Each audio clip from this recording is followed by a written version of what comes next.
É, você esperava descobrir quem ia herdar a vontade do Kenjaku? Pois você vai ficar querendo, porque agora a gente vai ver de novo a luta do Sukuna contra Itadori Higuruma. Então segue aí para ver essa luta. Bom, esse vídeo aqui eu dividi em 3 partes, porque para mim aconteceram 3 coisas nesse vídeo aqui.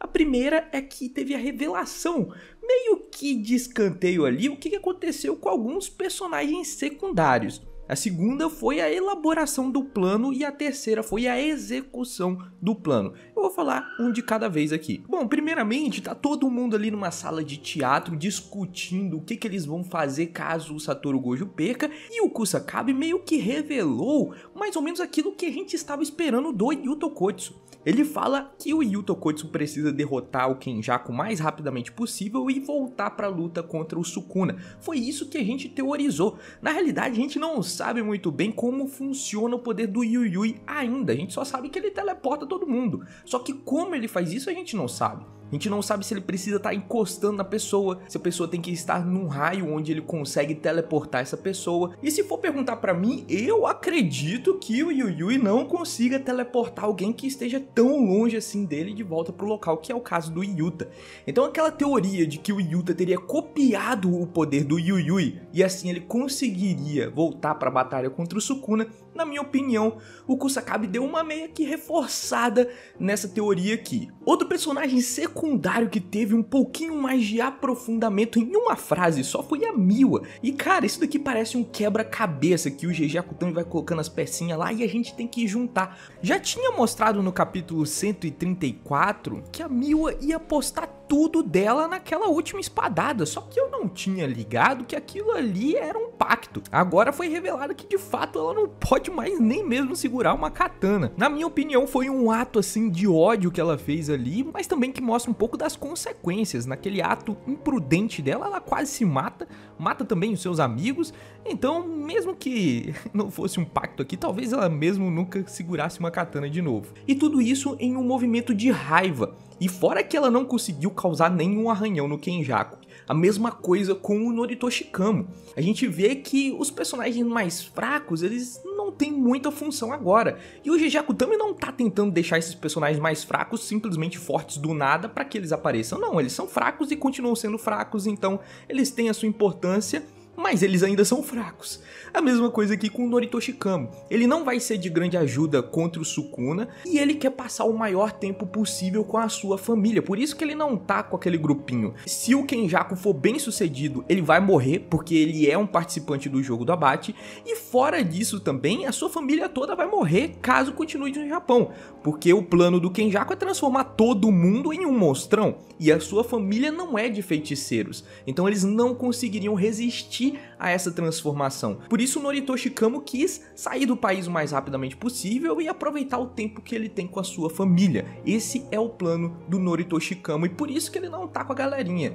Então isso daqui foi mais uma revelação do que aconteceu com esses personagens secundários. Indo agora para o plano da galera. Kusakabe pergunta ali quem iria vir depois que o Gojo perdesse, caso o Gojo perdesse. E o Higuruma levanta a mão lá, fala que ele poderia ir e ele seria muito bom porque ele poderia tirar a habilidade inata do Sukuna. O problema aqui que a gente estava em dúvida e que o próprio Higuruma também tem dúvida é que a gente não sabe qual poder que o Higuruma tiraria com a sua habilidade do Sukuna.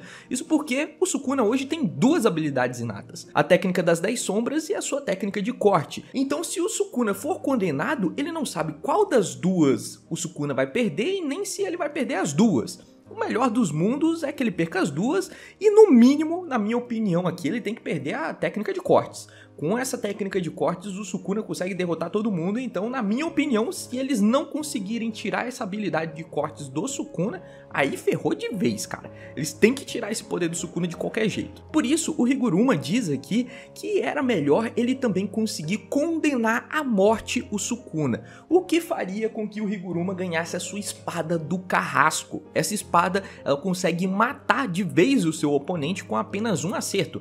Então, essa espada é muito boa. E seria muito boa para utilizar contra o Sukuna. O problema é que não é tão fácil assim arranjar essa espada. E mesmo o Sukuna tendo cometido aí várias atrocidades, ainda assim não seria muito fácil condenar o Sukuna à morte. Isso porque o juiz, que é aquele Shikigami lá do Higuruma, ele escolhe um julgamento aleatório. O Sukuna fez várias atrocidades, beleza, mas aquele juiz pode, sei lá, pegar um julgamento de que o Sukuna destruiu uma casa. E isso não faria com que o Sukuna fosse condenado à morte, porque ele só julga um acontecimento de cada vez. E é completamente aleatório. Fora que o Sukuna também é um bicho milenar, então não tem como a gente garantir que o Sukuna seja condenado à morte. É muito difícil de fazer isso, porque o Sukuna viveu muito tempo, ele cometeu muitos crimes, então condenar ele à morte é realmente muito difícil dessa forma. Porém, o Itadori acha uma pista aqui que é o motivo dele estar lá enfrentando o Sukuna também. O Itadori levanta aqui a hipótese de que eles refaçam o julgamento em que o Itadori foi condenado à morte. Lá quando o Itadori enfrentou o Higuruma, o juiz pegou lá o crime de que o Itadori teria matado todo mundo em Shibuya, que na realidade foi o Sukuna, mas o juiz acusou o Itadori de ter matado geral. O Itadori, como estava com muita culpa, ele disse que de fato era culpado, e aí ele foi condenado à morte. A ideia do Itadori é refazer esse julgamento e condenar o Sukuna, e isso daqui foi a melhor ideia que todos eles tiveram, porque isso tira a probabilidade do Sukuna ser acusado de uma coisa leve. Dessa forma, o Sukuna seria acusado de matar todo mundo em Shibuya, e se for condenado, ele vai ser condenado à pena de morte. Higuruma ganharia também a sua espada lá, que pode matar todo mundo com apenas um golpe. E é isso que eles fazem, indo então para execução. A execução começa com os corvos da Mei Mei já atacando o Sukuna, tudo para tentar fazer com que o Sukuna não consiga contra-atacar, tudo para tentar fazer com que eles consigam utilizar a expansão de domínio do Higuruma a tempo, porque se o Sukuna tiver um pouquinho de tempo, ele vai utilizar os seus cortes e aí já era. Então eles têm que ganhar tempo suficiente para que o Higuruma consiga utilizar sua expansão e aí o plano decorra como eles querem. Por isso a Mei Mei utiliza lá os seus corvos, logo em seguida o Higuruma dá um martelão e logo em seguida ainda o Itadori mete o murrão. É aí que ele consegue finalmente utilizar sua expansão de domínio. Porém, tem duas coisinhas aqui antes que eu quero comentar. A primeira é a autoestima aqui da Mei Mei. Antes, ninguém além do Satoru Gojo tinha conseguido resistir aos corvos da Mei Mei. Depois, o Kenjaku conseguiu resistir e por fim agora o Sukuna também. Esses três aí conseguiram resistir à técnica da Mei Mei. Porém, aqui ela aumenta ainda mais o prestígio dela, dizendo que eles conseguiram evitar seus poderes, o que significa que talvez se eles fossem acertados por esses corvos, eles levariam grande dano. Então a autoestima aqui da Mei Mei é uma parada que a gente tem que levar em consideração. Mesmo os três evitando o ataque da Mei Mei, o que poderia baixar a autoestima dela, ela transformou isso daqui em um motivo para se vangloriar.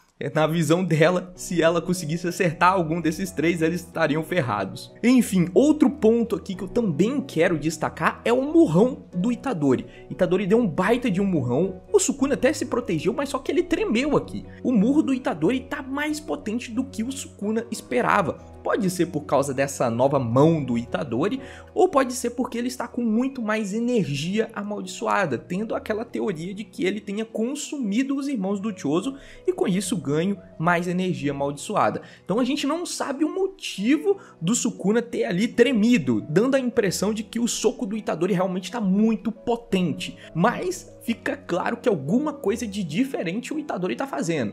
O cara tá mais forte do que o normal, então já fica aí a dica de que o Itadori não é mais o mesmo. Enfim, a gente vai agora pro julgamento e é isso que eles fazem. Eles conseguem de fato fazer um novo julgamento do Itadori e agora tentar acusar o Sukuna. O Sukuna tá ali sorrindo, tá de boa, porque o cara também tem uma autoestima do caramba, mas o plano tá indo tudo de acordo com o que eles queriam, tá tudo dando certo. O mínimo que eles têm que fazer agora é condenar de vez o Sukuna, conseguir tirar sua técnica de corte e fazer com que o Higuruma ganhe aquela espada.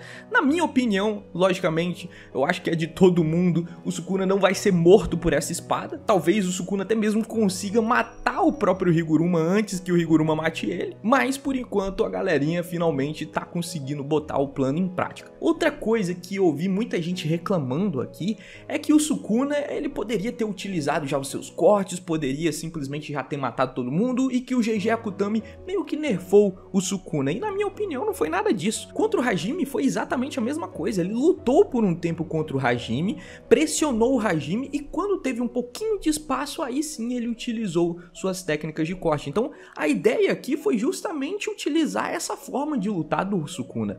O Sukuna não sai lançando os cortes assim contra oponentes fortes de primeira assim, não. Ele primeiro tenta ganhar um pouquinho de espaço para lançar um corte já fatal e acabar com a luta de uma vez. Foi isso que ele fez com o Hajime, pelo menos. Então o que eles tentaram fazer aqui é não dar tempo pro Sukuna, cara.